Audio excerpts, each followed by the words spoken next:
Hi everyone, thank you for joining me again for our virtual play groups.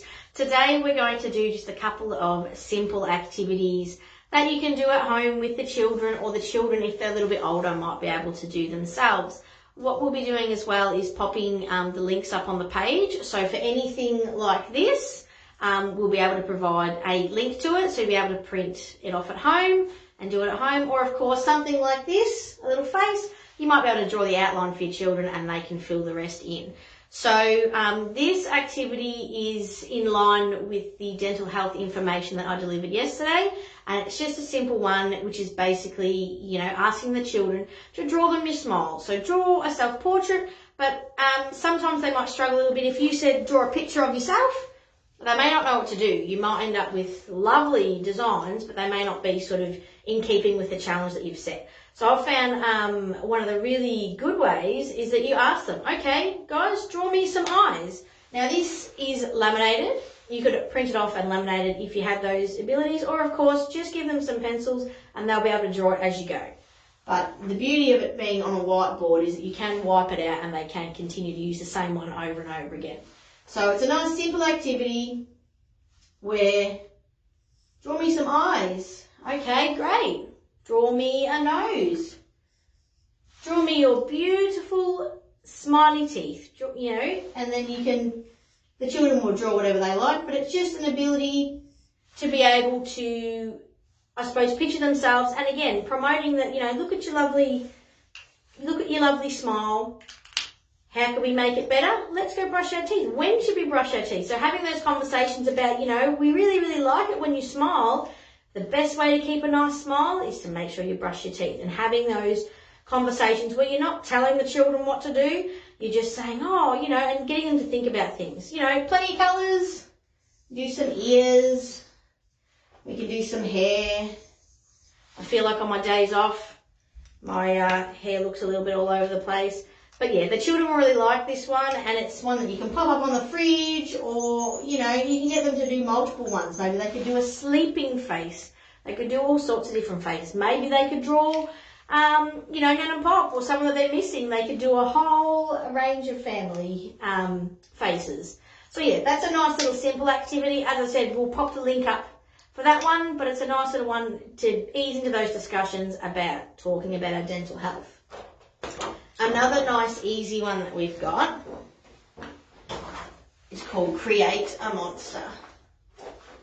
And again, a handy little printable, and it comes with some eyes and mouth, so facial features. They can be cut out, and again, a glue stick, cut them out and glue them down. For us, we've obviously laminated this one so that we can reuse them. But yeah, the children could absolutely make their individual ones. If they're a little bit younger, you might need to help them with the cutting out. If they're older, they'll be able to do it themselves, which it builds up on their fine motor skills and a little bit of time spent concentrating on that, and hopefully letting you guys get up to what you need to do as parents. So yeah, there's a few different templates, but we'll use the purple one. So create a monster, and then you've got your little pieces. So this one, he's got a mouth. And the beauty about them being monsters is that, again, they're not representative of something in real life. The children aren't thinking it has to be perfect or struggling to make sure that they've got the eyes, the nose and the mouth. A monster can be anything you want it to be. So it could have 2 eyes. It could have 4 eyes. It could have a mouth on its hand. It could have eyes on its feet.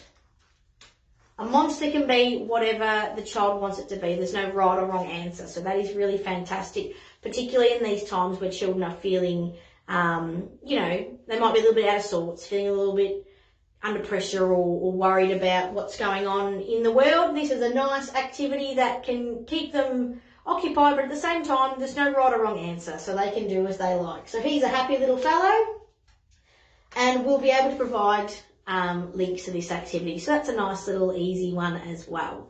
My final quick activity that I've put together for this week is, it's a story and a song. So it's a song, and with it comes a little book. So The song's really catchy, which is awesome. So you can compile some of those together and make a nice little soundtrack. You just have playing in the background as the children are playing, or you know, you might have to be off to get some essential items, and you can you know, pop them on. You should be able to access them through your phone as well as downloading them onto your computer.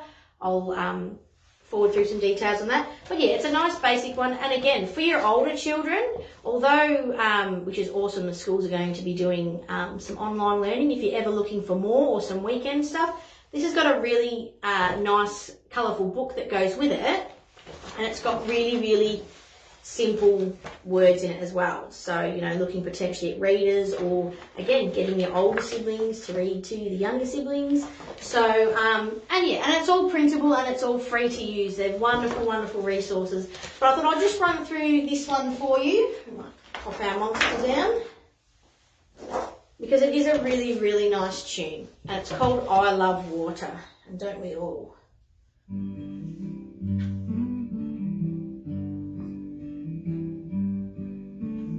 I'm a duck, I love the water, I love water, quack, quack, quack. I'm a frog, I love the water, I love water, ribbit, ribbit, ribbit. I'm a fish, I love the water, I love water, glub, glub, glub.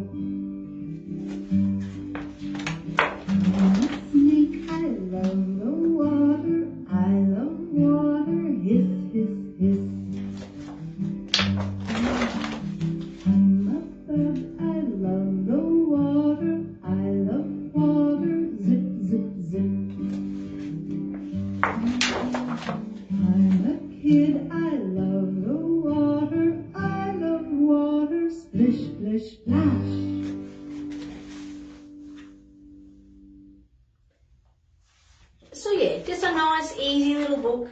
And yeah, with the songs combined as well, it can just, you know, break up your day a little bit, even if it is sitting down, asking the children, you know, to sit down and read a story with you. Sometimes adding a bit of music to it as well can just keep it exciting as well. But anyway, stay tuned. We'll have some more content to be released tomorrow.